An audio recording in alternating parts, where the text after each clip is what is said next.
Вопрос по поводу речпорта Припятского, имеется в виду пассажирского, там, где возле кафе «Припять». Его перекрывали Ты дамбы. имеешь в виду этот огромный залив? Да. Да. Эту дамбу закрыли практически сразу же, потому что движения в грузовой порт не было.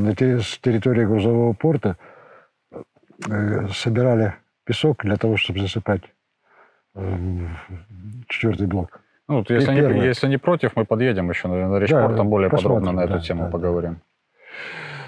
Такой вопрос, уже из серии, наверное, неприятных. Ты работал в Припяти с 1987 года. В принципе, ни для кого не секрет, да, что город подвергся чуме под названием мародерство. Было ли это тогда? Вот. Хотя бы там, не знаю, на уровне слухов, догадок, видели ли вы что-то, ловили здесь кого-то? Во-первых, мы работали в речпорту, вот как раз приедем. Очень много ребят, белорусов, таскали лодки. Здесь же весь город в лодках. Часть была пробита, когда вот их оставляли, специально пробивали дно, чтобы, всегда находили хорошее, что-то хорошее. Именно лодки.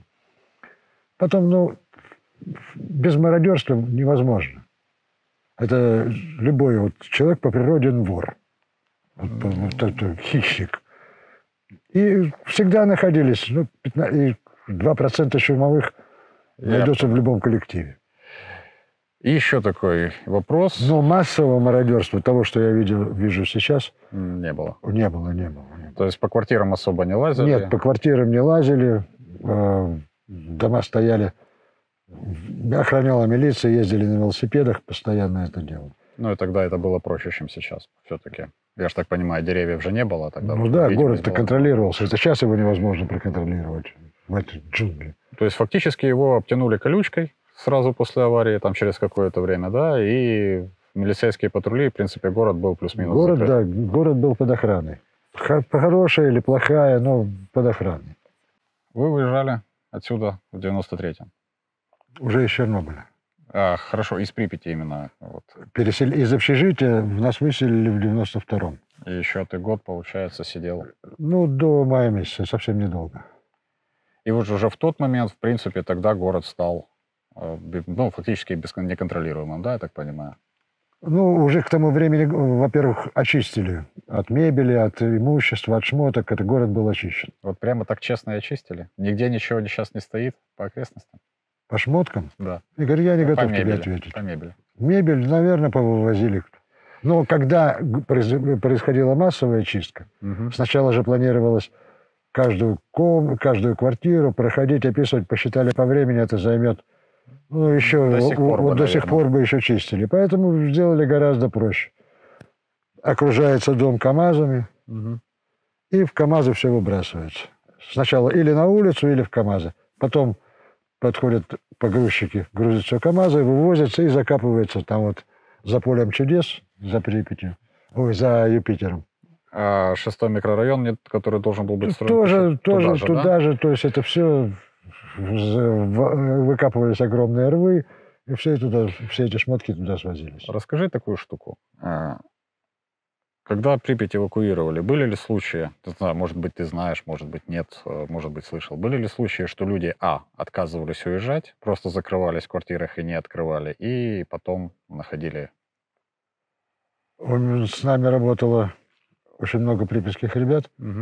Ничего я подобного не слышал. Легенды наверняка ходят. Нет, легенда, ты же понимаешь. Мы сейчас с тобой чего-нибудь расскажем, понимаешь, вот люди нас посмотрят, и будет тебе легенда. Самая простая вещь. Город выселяли 27 апреля. Да, на 3 дня. На 3 дня. Что было в квартирах? Все. Подготовка к 1 мая. Что было в холодильниках? Забит от краю. Да, было такое. У нас ребята, которые работали в комиссии, они вынуждены были в квартиры заходить в противогазы. Холодильники раздувались. Представляешь, какая вонища там стояла от этих продуктов. Вот те вещь, которую я тебе точно могу сказать, что это было. Понятно. Но тел не находили. То есть вот это уже легенда. Я об этом не слышал. Я понял. И все-таки, ты когда сюда ехал, какой вопрос был главным в принятии решения? Денежный или интересующийся? То есть тебе было интересно попробовать здесь поработать, или все-таки финансовый вопрос тоже играл немаловажную роль? Я был молодой и без работы. Поэтому в первом месте у меня стоял. Ты еще был, извини меня... Шпингалет. Шпингалет. Поэтому вопрос денег меня интересовал гораздо важнее, чем все остальное. А зарплаты здесь были? Среднем по больничному Советскому Союзу. В среднем по больничке, если. Если в среднем по больничке? Да. В 3 раза больше, чем в среднем по Советскому Союзу. А в цифрах можно? Ну, вот я знаю, например, да, что инженер... Первую зарплату, которую я передал маме, я был на должности мастер 3-й категории. Это не самая высокооплачиваемая. Была 800 рублей. При средней зарплате хорошего инженера за пределами зоны она была бы где-то рублей 100. Ну, где-то 180 пускай. 180. Все. Но понятно. в Припяти платили 3 оклада. На рабочих по дезактивации, вот с дезактивацией 3-го, вернее, дезактивация рыжего леса 5. А ЧСникам? Честникам, те, кто внутри, у нас ребята работали 5. Тоже 5, да? Да. То есть они как бы Рыжий приравняли лес, ЧС. ну, практически то же самое. Ну да. Уровень радиации одинаков. Фамилии, которые наиболее известны, да, во время ликвидации, после ликвидации, последствий аварии. Самойленко, Голубев, Стародумов, то есть, наверное, видел их видео, да, вот они съемки их, когда они что-то рассказывали о аварии. Знаком с ними? Лично. Что можешь о них сказать? Насколько ты согласен вот с тем, что они рассказывали в своих видео? Да, наверное, на 98. А 2? А 2 это потому что личное мнение. То есть, имея мнение, хрен и споришь. Как давно ты вообще общался с этими людьми? Ну, мы не считаем Голубева. Понятное дело. Да, с момента, наверное, отъезда с большими начальниками не виделся ни с кем. А вообще с ребятами какими-то... С ребятами, да, первое время поддерживал отношения. Вот с Вадиком Вишневским, с которым мы в одной комнате жили. Поддерживали, а потом постепенно связь прервалась. И сейчас... А сейчас поддерживаем только по Фейсбуку, по телефону.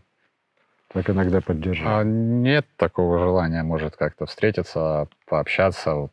Или уже...